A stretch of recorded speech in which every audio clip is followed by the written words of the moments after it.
शांति। आज 7 अक्टूबर 2021 के साकार मधुर महावाक्य हैं। आज आँख खुलते ही हम सब ने सतगुरु बाबा से वरदान लिया। उन वरदानों की स्मृति से हमें समर्थ बनना है और परिस्थितियों में यूज़ करना है। आज बाबा ने बहुत ही सुंदर वरदान दिया है जो हमें इस जीवन में निश्चिंत और बेफिक्र बना देता है। वो है बेफिक्र बादशाह भव। बाबा के साथ और हाथ की स्मृति हर मुश्किल को सहज बना देती है। जैसे किसी बड़े के हाथ में हाथ होता है तो हम निश्चिंत होते हैं, ऐसे हमारे इस अलौकिक जीवन का हाथ बाबा के हाथ में है और हर कर्म में बाप दादा स्वयं हमारे साथ है। जब बाप दादा हमारे साथ है, हाथ में उनके हाथ है, तो हमें कोई भी बोझ मन पे नहीं रखना। जिम्मेवारी बाबा की हो जाती है। हर बोझ बाबा को देकर हल्के हो जाना है। ये अनुभव करना है, मैं निश्चिंत हूँ, बेफिक्र बादशाह हूँ। बोझ उतारने का, मुश्किल को भी सहज करने का साधन बाबा का साथ और हाथ है। आज चलते फिरते ये स्मृति रहे, मैं निश्चिंत हूँ, बेफिक्र बादशाह हूँ। आज बाबा मुरली में हम सबको खेल समझा रहे हैं कि ये सुख दुख का खेल बना हुआ है, भक्ति और ज्ञान का खेल बना हुआ है। इस संसार को खेल की रीति से देखना है और समझना है, फिर कभी भी मूंझेंगे नहीं।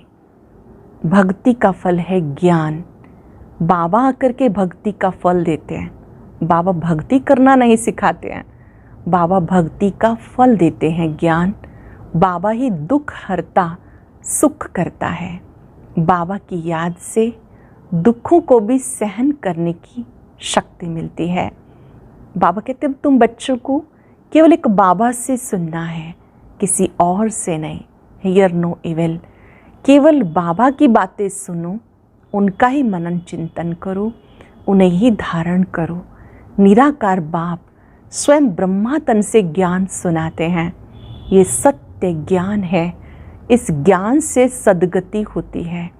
बाबा कहते बच्चों को इस समय केवल एक बाबा से सुनकर अच्छी रीति धारण करना है। अपने को भगत नहीं समझना, मनुष्य नहीं समझना, लेकिन मैं एक आत्मा हूँ। आत्मा रूप में हम भाई भाई हैं। आत्मा समझकर एक बाबा को याद करना है, तब आत्मा तमो प्रधान से सतो प्रधान बनेगी। गाते आए हैं आत्मा परमात्मा अलग रहे बहुकाल। इस समय जबकि बाबा आकर ज्ञान देते हैं तो आप कितने थोड़े बच्चे हो। वो थोड़े बच्चों ने बाबा को पहचाना है। ये रूहानी ज्ञान है जो रूहों को रूहानी बाप देते हैं। इसे स्पिरिचुअल नॉलेज कहते हैं। और स्पिरिचुअल नॉलेज में देह अभिमान तोड़ना होता है। देह से न्यारी मैं आत्मा हूँ, माँ में कम याद करो, ये बाबा ही बच्चों को कहते हैं। बिना बाप की याद के आत्मा पावन बन नहीं सकती। बहुत सुंदर बात बाबा समझा रहे हैं कि मैं आकर के सबका उद्धार करता हूँ। इस यज्ञ में तुम बच्चों को अपने पुराने संस्कारों की आहुति देनी है। भक्ति मार्ग में रुद्र के साथ शालिग्राम भी पूजे जाते हैं। निराकार आत्माओं की पूजा होती है। ये यज्ञ स्वयं भगवान ने रचा है। आप बच्चों को बाप के कार्य में मददगार बनना है, लेकिन किसी के साथ वाद विवाद नहीं करना। निराकार बाप से ही सुनना है। यही स्पिरिचुअल नॉलेज है जिससे सद्गति होती है। बुद्धि में ज्ञान का चिंतन सदा चलते रहना चाहिए। किसी से भी वाद विवाद करेंगे तो समय और शक्तियाँ व्यर्थ जाती रहेंगी। आज चलते फिरते अभ्यास करेंगे, मैं निश्चिंत हूँ, बेफिक्र बादशाह हूँ। मेरा हाथ सर्वशक्तिवान के हाथ में है। इसलिए मेरे सभी बोझ, सभी समस्याएं समाप्त हो गई। अब सुनते हैं मुरली विस्तार से। बाबा कहते हैं, मीठे बच्चे, hear no evil, see no evil, एक बाप से ही सुनना है। ग्रस्त व्यवहार में रहते कमल फूल समान रहना है। हियर नो इविल, बुरा मत सुनो, एक बाप से ही सुनना है। ग्रस्त व्यवहार में रहते कमल फूल समान रहना है। क्वेश्चन है, किस खेल को यथार्थ रीति जानने वाले बच्चे कभी मूंझ नहीं सकते? दुख, सुख, भक्ति और ज्ञान का जो खेल चलता है, इसको यथार्थ रीति जानने वाले कभी मूंझते नहीं।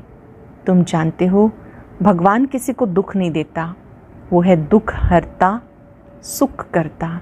जब सब दुखी हो जाते हैं, तब दुखों से लिबरेट करने के लिए वो स्वयं आते हैं। जब दुख हरता, सुख करता है, जब सब दुखी हो जाते हैं, तब दुखों से लिबरेट करने के लिए वो स्वयं आते हैं। गीता कौन आज आया सवेरे सवेरे? ओम शांति। बच्चों ने क्या सुना? भक्ति का गीत। भक्ति को अंग्रेजी में फिलॉसफी कहते हैं। टाइटल मिलते हैं डॉक्टर ऑफ फिलॉसफी। अब फिलॉसफी तो छोटे बड़े मनुष्य सब जानते हैं, भक्ति छोटे बड़े सब जानते हैं। कोई से भी पूछो ईश्वर कहाँ रहते हैं, कह देंगे सर्वव्यापी है। ये भी फिलॉसफी हुई ना। अब शास्त्रों की कोई भी बात बाप नहीं सुनाते, कोई भी भगत को ज्ञान सागर नहीं कहेंगे। ना उनमें ज्ञान है, ना ज्ञान सागर के बच्चे हैं। ज्ञान सागर बाप को कोई भी नहीं जानते हैं, ना अपने को बच्चा समझते हैं। वो सब भक्ति करते हैं भगवान से मिलने के लिए, परंतु भगवान को जानते नहीं, तो भक्ति से क्या फ़ायदा होगा? भगवान को जानते ही नहीं तो भक्ति से क्या फ़ायदा होगा? बहुतों को ये टाइटल मिलता होगा डॉक्टर ऑफ फिलॉसफी। उनकी बुद्धि में एक ही बात है, ईश्वर सर्वव्यापी है, उसको फिलॉसफी समझते, इससे गिरते आए। इसे कहते धर्म गलानी। हम कोई भी मनुष्यों से शास्त्रों का कुछ वाद विवाद नहीं कर सकते। हम कोई मनुष्य से पढ़े हुए नहीं हैं, और सब मनुष्य द्वारा पढ़े हुए होते। वेद शास्त्र आदि सब मनुष्यों से पढ़ते, बनाए भी मनुष्यों ने हैं। तुम्हें ज्ञान सुनाने वाला एक ही रूहानी बाप है, वो एक ही बार आकर समझाते। अब हमें कोई मनुष्य से कुछ भी सीखना नहीं, तुम्हें अब स्पिरिचुअल बाप से ही सुनना है। सुनने वाले हैं रूहानी बच्चे, आत्माएं। वो सब मनुष्य को सुनाते। ये है रूहानी बाप का ज्ञान, वो है मनुष्यों का ज्ञान। ये बाबा भी साकार मनुष्य है ना। बोलो, रूहानी बाप इस द्वारा सुनाते हैं, ब्रह्मा द्वारा सुनाते हैं। ये है रूहानी ज्ञान। बाकी सब जिस्मानी। भक्ति में जिस्म की पूजा करते हैं। बाबा कहते तुम अपने को मनुष्य या भगत ना समझो, अपने को आत्मा समझ मुझ बाप को याद करो। तुम आत्माई भाई भाई हो, गाया हुआ है, आत्मा परमात्मा अलग रहे बहुकाल। तुमको कोई भी मनुष्य से सुनना नहीं।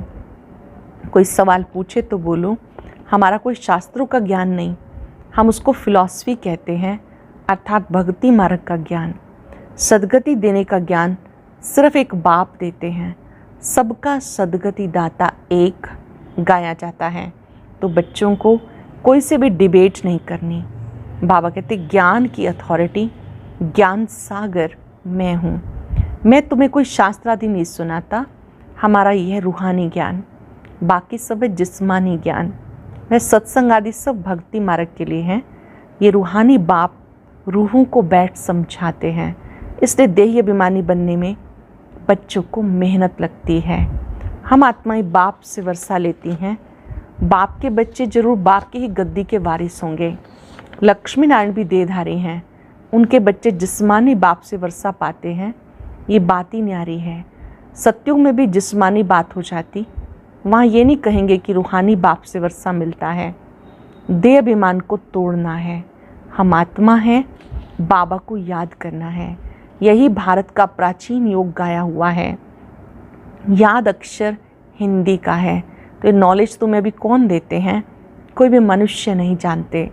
जन्म जन्मांतर मनुष्य मनुष्य से बात करते आए। अभी रूहानी बाप रूहानी बच्चों से बात करते हैं, रूह सुनाते हैं, इसलिए इसको रूहानी स्पिरिचुअल नॉलेज कहा जाता। गीता को भी स्पिरिचुअल नॉलेज समझते, परंतु उसमें नाम श्री कृष्ण का डाल दिया। बाबा कहते कोई भी मनुष्य में ये नॉलेज हो नहीं सकती। कभी भी कोई तुमसे डिबेट करते हैं तो बोलो तुम्हारा है भक्ति का ज्ञान, मनुष्यों के बनाए हुए शास्त्रों का ज्ञान, सत्य ज्ञान, ज्ञान सागर बाप के पास है। वही खुद नॉलेज दे रहे हैं। उन्हें सुप्रीम बाप कहते हैं। पूजा भी उस निराकार की होती है।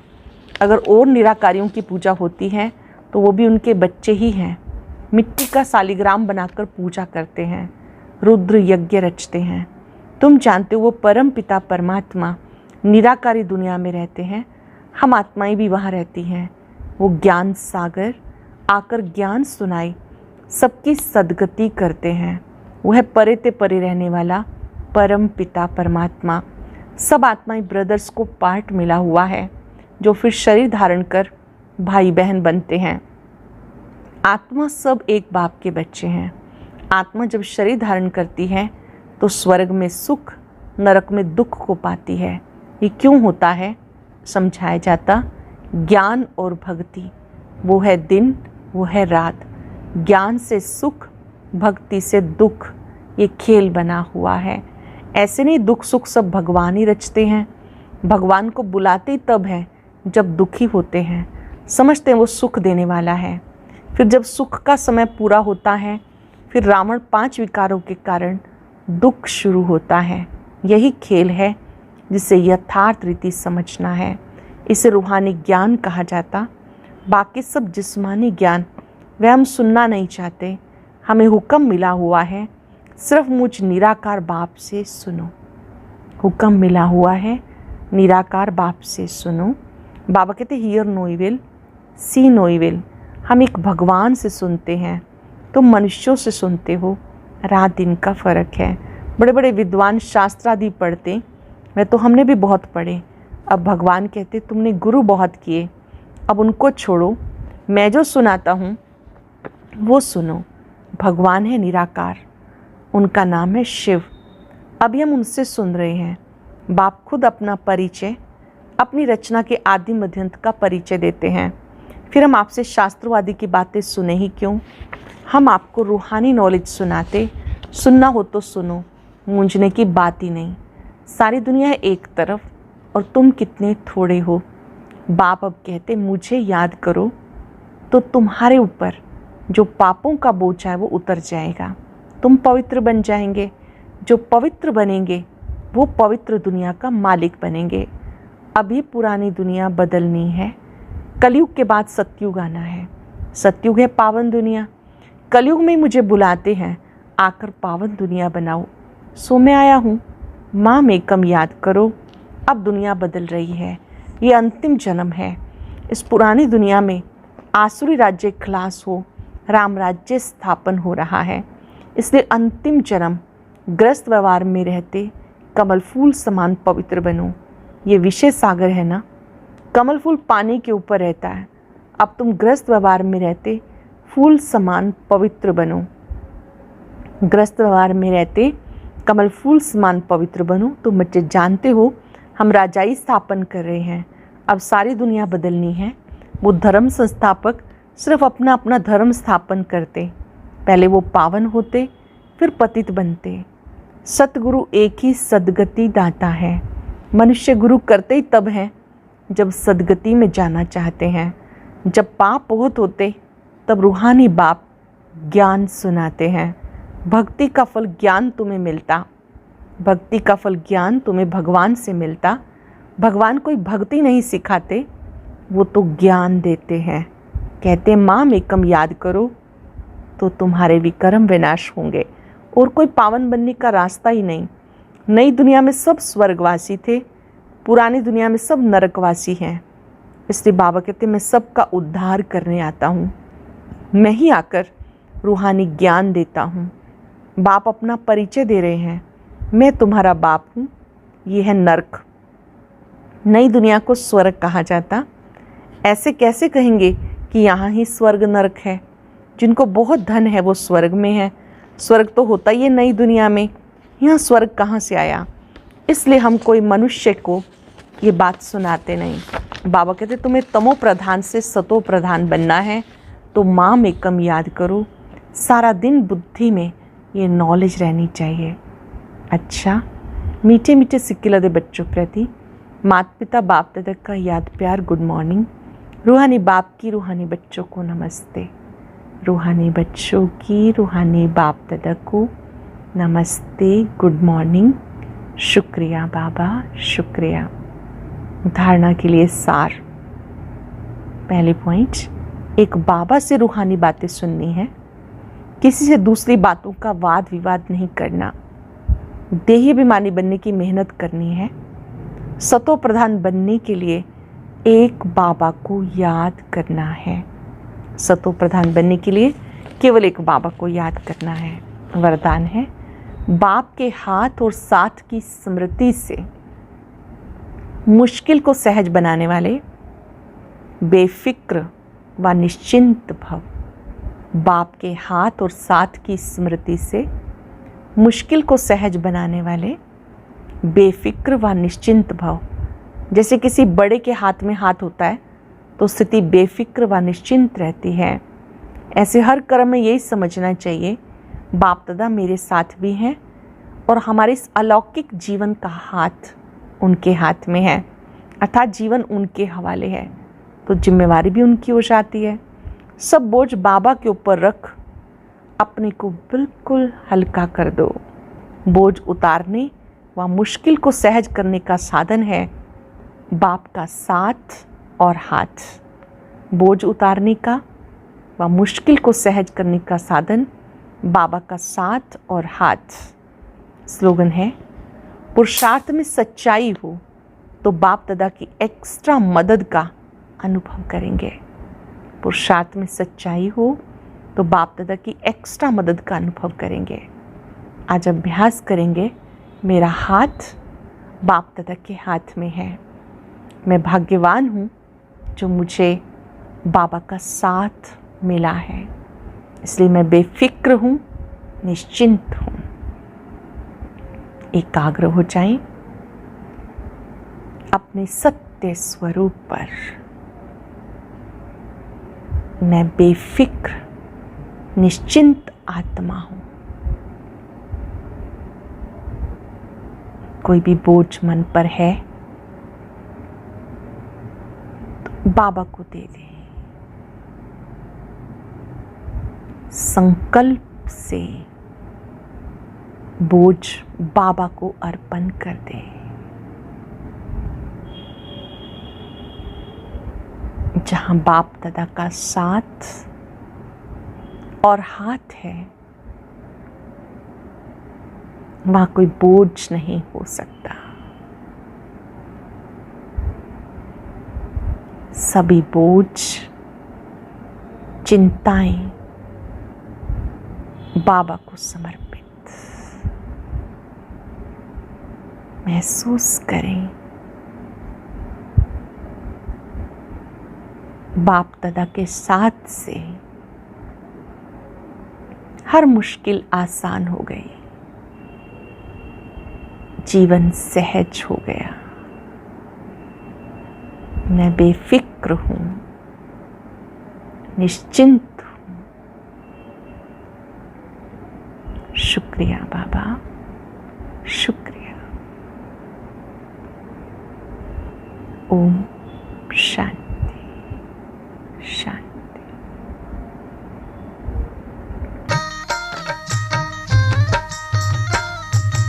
अदृश्य है खोल चक्षु तो देखो, अस्तित्व उनका महसूस होगा। अदृश्य है खोल चक्षु तो देखो,